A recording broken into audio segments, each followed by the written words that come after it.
তারা আমাকে উলঙ্গ করে ছবি ধারণ করে, ভিডিও ধারণ করে। ঢাকা পলিটেকনিকের মতো একটা জায়গায় সন্ত্রাস কিভাবে এখনো বিরাজ করে? একজন ছেলে হয়ে আরেকজন ছেলের প্রতি এমন অমানসিক নির্যাতন আমরা শুধুমাত্র ছাত্রলীগদের মাঝেই দেখতে পারতাম।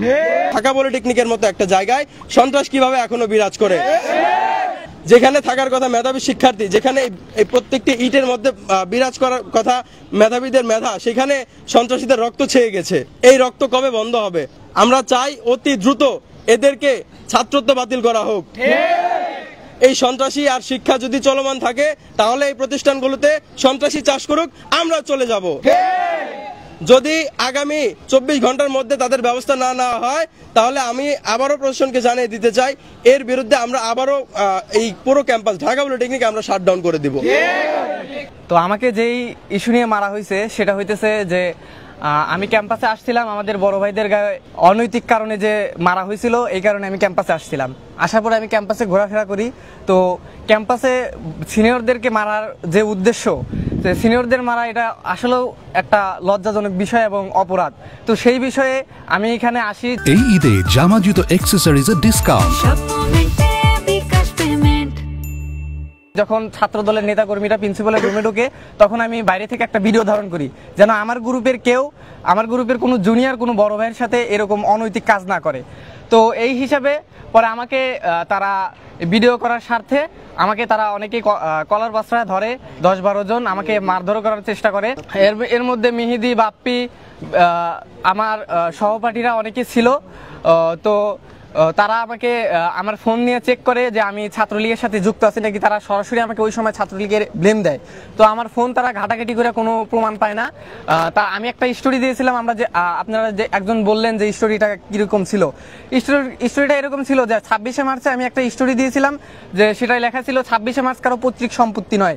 এটাতে কোনোভাবে প্রকাশ হয় না যে আমি ছাত্রলীগ করি। ঠিক, তারা আমাকে এখান থেকে অনেক ধমকি দেয়। পরে আমি ক্যাম্পাসে যাই, হলে যাওয়ার পরে আমাকে তারা রুমের মধ্যে নিয়ে যায়। তারা রুমের মধ্যে নিয়ে গিয়ে আবার একই কথা বলে যে আমি ছাত্রলীগ করি, আমাকে রাজনৈতিক ব্লেম দেওয়ার পরে আমাকে তারা মারধর করে। তারা হাত দিয়ে লাঠি, ঘুষি, কিল, থাপ্পড় এইসব টর্চার শুরু করে। এক পর্যায়ে তারা লাঠি, ঝাড়ু এবং করে। শেষ পর্যন্ত আমাকে তারা ছেড়ে দেওয়ার আগ মুহূর্তে আমাকে মদ খাইতে বলে, যেটাতে আমি অস্বীকৃতি জানাই। এবং তাদের মধ্যে অনেকে ছিল যে না, এরকম খায় না, একে এগুলা করা যাবে না, দেওয়া যাবে না, তোরা এগুলা সরা। তারপরে তারা আমাকে উলঙ্গ করে ছবি ধারণ করে, ভিডিও ধারণ করে এবং বলে যে এই রুমের কথা যদি বাইরে যায় তাহলে সেটা ভালো হবে না, ভিডিও আমরা সামাজিক মাধ্যমে ছড়ায়া দেবো। একজন ছেলে হয়ে আরেকজন ছেলের প্রতি এমন অমানসিক নির্যাতন আমরা শুধুমাত্র ছাত্রলীগদের মাঝেই দেখতে পারতাম। ছাত্রলীগের নারী নেতৃত্ব আমরা দেখেছি ইসলামী বিশ্ববিদ্যালয়ে একজন নারী আরেকজন নারীকে কিভাবে বিভস্ত করে ভিডিও ধারণ করে সামাজিক যোগাযোগ মাধ্যমে ছড়িয়ে দেওয়ার হুমকি দিয়েছিল। সেই একই কায়দায় গুটি কয়েক ছাত্রলীগের স্পষ্ট চিহ্নিত কয়েকটা কর্মী যারা বড় ভাইদের পা চাটত, তারা এখন ছাত্র দলের বড় ভাইদেরকে উদ্দেশ্য করে এবং ছাত্র দলের বড় ভাইদেরকে সমালোচিত করার উদ্দেশ্যে ছাত্র দলের বড় ভাইদের ওই সংগঠনের ভিতরে যে তারা এখন নিজেদেরকে ছাত্র দলের কর্মী হিসাবে পরিচয় দেয়। তারা যদিও আগে ছাত্রলীগ করত এবং এই পরিচয় বহন করে তারা ক্যাম্পাসে বিভিন্ন ক্যাম্পাস হলে বিভিন্ন অরাজকতা সৃষ্টি করছে, আমরা দেখে আসছি।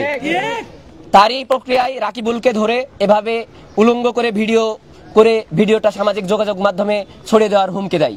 আমরা এর তীব্র প্রতিনিন্দা জানাই। ছাত্রদল কর্তৃক শিক্ষার্থী নিপীড়নের প্রতিবাদে নিরাপদ ক্যাম্পাস নিশ্চিত করার লক্ষ্যে আমরা 4 দফা দাবি জানাচ্ছি। গত 18ই মে 2025 ঢাকা পলিটেকনিক ইনস্টিটিউটের লতিফলে ছাত্রদল কর্তৃক রাতভর একজন শিক্ষার্থীর উপর নিপীড়ন চালানো হয় এবং সেই সঙ্গে জোরপূর্বক আপত্তিকর ভিডিও ধারণের ঘটনা ঘটে। আমরা ঢাকা পলিটেকনিক ইনস্টিটিউটের শিক্ষার্থীরা এই বর্বর ঘটনার তীব্র নিন্দা ও প্রতিবাদ জানাচ্ছি। 24-এর গণ অভ্যুত্থান পরবর্তী বাংলাদেশে এ ধরনের ছাত্র নির্যাতনের ঘটনা আমাদেরকে নিষিদ্ধ ছাত্রলীগের ফ্যাসিবাদী আমলের বর্বরতা স্মরণ করিয়ে দেয়। সেই গণ অভ্যুত্থান ছিল সকল ধরনের বৈষম্য, নিপীড়ন এবং অনিরাপদ ক্যাম্পাসের বিরুদ্ধে এক ঐতিহাসিক প্রতিবাদ। কিন্তু বছর ঘুরতে না ঘুরতেই আবারও ক্যাম্পাসগুলো রূপ নিচ্ছে সন্ত্রাসীদের অভয়ারণ্যে। আমরা স্পষ্ট ভাষায় ঘোষণা করছি, গণ অভ্যুত্থান পরবর্তী বাংলাদেশে কোনো ধরনের ছাত্র নির্যাতন আমরা মেনে নেব না। যে বা যারা নিষিদ্ধ ছাত্রলীগের মতো ফ্যাসিবাদী কায়দায় রাজনীতি করতে চাইবে তাদের পরিণতও হবে ছাত্রলীগের মতোই। নিরাপদ ক্যাম্পাসের দাবিতে আমরা 4 দাবি পেশ করছি। 1, শিক্ষার্থীদের উপর হামলাকারীদের দ্রুত বিচার নিশ্চিত করতে হবে এবং তাদের ক্যাম্পাস থেকে স্থায়ীভাবে বহিষ্কার করতে হবে। 2 আবাসিক হলগুলো থেকে অছাত্রদের অপসারণ করে মেধাভিত্তিক নিয়মিত শিক্ষার্থীদের আবাসন নিশ্চিত করতে হবে। 3 ক্যাম্পাস ও আবাসিক হলগুলোতে শিক্ষার্থীদের নিরাপত্তা নিশ্চিতে সিসিটিভি ক্যামেরা স্থাপন ও পর্যাপ্ত লাইটিং এর মাধ্যমে শতভাগ মনিটরিং ব্যবস্থা চালু করতে হবে। 4 ক্যাম্পাস ও আবাসিক হলে নিষিদ্ধ ছাত্রলীগ ও তাদের ফ্যাসিস্ট দোসরদের চিহ্নিত করে যথাযথ ব্যবস্থা নিতে হবে। আমরা কর্তৃপক্ষকে জোর আহ্বান জানাচ্ছি, উপযুক্ত দাবিগুলো অবিলম্বে বাস্তবায়ন করে শিক্ষার্থীদের নিরাপত্তা নিশ্চিত করুন, অন্যথায় আমরা আরো কঠোর কর্মসূচি নিতে বাধ্য হব।